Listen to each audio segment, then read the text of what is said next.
I am Regent De Ignacio po. I am your student nurse for today po. And now, I will proceed the procedure of post-mortem care po. And then, first of all po, check the doctor's order po.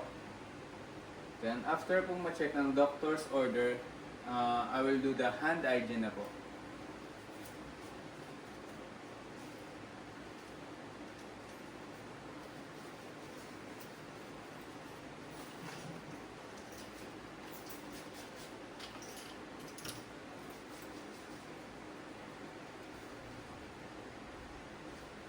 After the hand hygiene, of course, gloving po.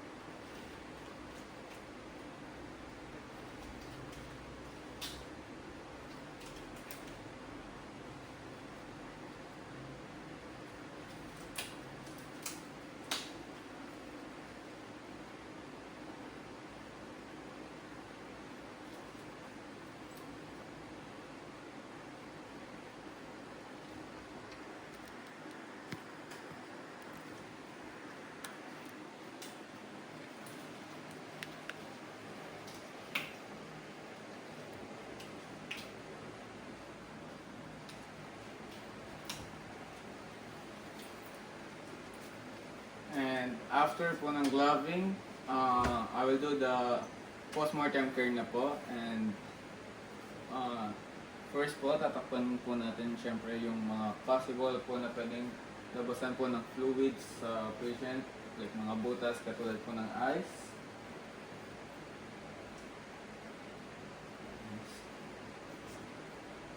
And before doing this, na-check na rin po natin if si patient po, if meron siya mga accessories po na nakalagay po sa katawan niya, wala naman po.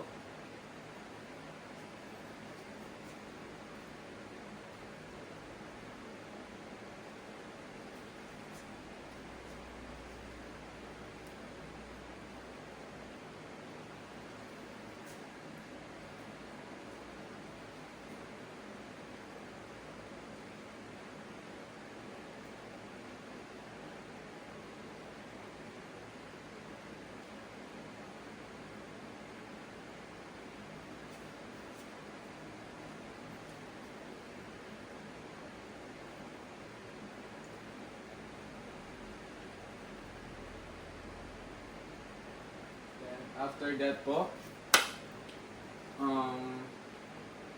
ilalagay po natin ang towel po or any like this po sa jaw po ng patient para ma-sure po natin na hindi po na po mag-open ang kanyang mouth.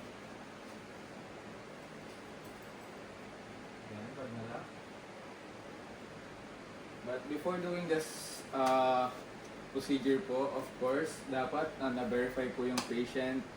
And yeah, this is health assessment naman po. Rate them, kaya alam naman po natin na si patient is tama po. And if sa real po, dapat kailangan natin gawin na si patient ay verify muna before doing anything else. Okay? Site mo natin si patient.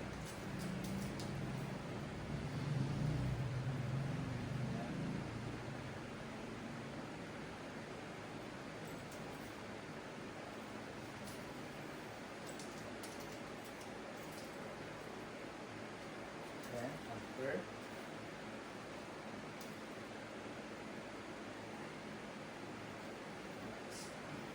sure po natin na si dead patient is hindi po mahulog.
Then, kapag nabalot na po natin ang dead body, of course, lalagay po natin ang name tag for verification po sa patient.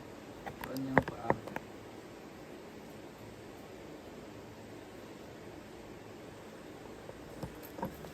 And that's it for postmortem care po.